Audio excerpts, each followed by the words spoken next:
Well, in case you didn't know, today is National Women's Equality Day. On this day in 1920, women in the United States were given the right to vote with the passing of the 19th Amendment. And check this out, on Monday, when NASA's return mission to orbit the moon happens, it will be unique in more ways than one. The first ever female launch director, Charlie Blackwell Thompson, will be the one to say go when NASA launches the spacecraft.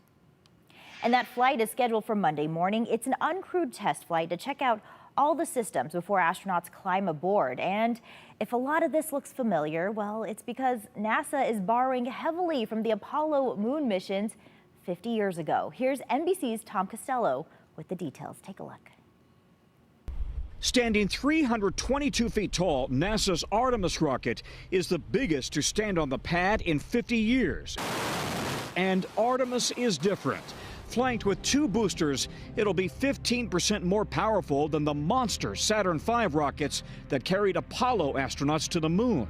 And this morning, all systems are go for a Monday morning launch and an uncrewed 42-day test flight to orbit the moon. We are pushing the vehicle to its limits, really stressing it to get ready for crew. We've mitigated the risk as far as we can, and now it's our time to get to launch so that we get that data that we need to put crew on it. Within 2 years, astronauts will ride on top of the rocket in the Orion crew capsule.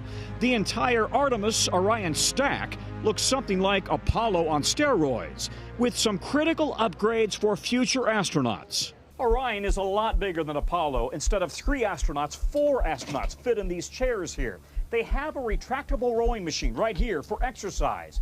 And something Apollo didn't have, underneath my feet, a commode.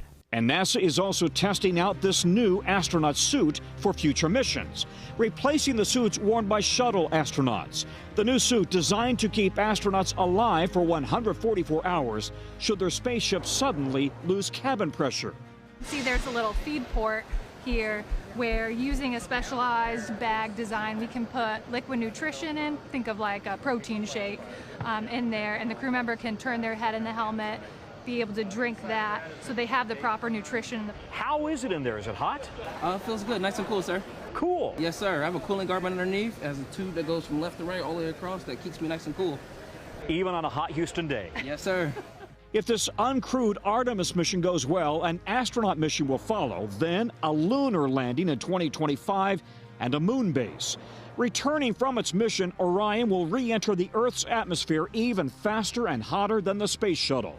Mach 32 and 5,000 degrees. A brand new heat shield will protect future crews before parachuting into the Pacific Ocean. The main objective that we really want to get out of this test flight is that stressing that heat shield, getting a test of that new Orion heat shield at lunar reentry velocity. And the Artemis rocket is currently sitting on the pad at the Kennedy Space Center in Florida, preparing for the Monday morning launch that will bring NASA back to the moon for the first time in 50 years. Pretty cool.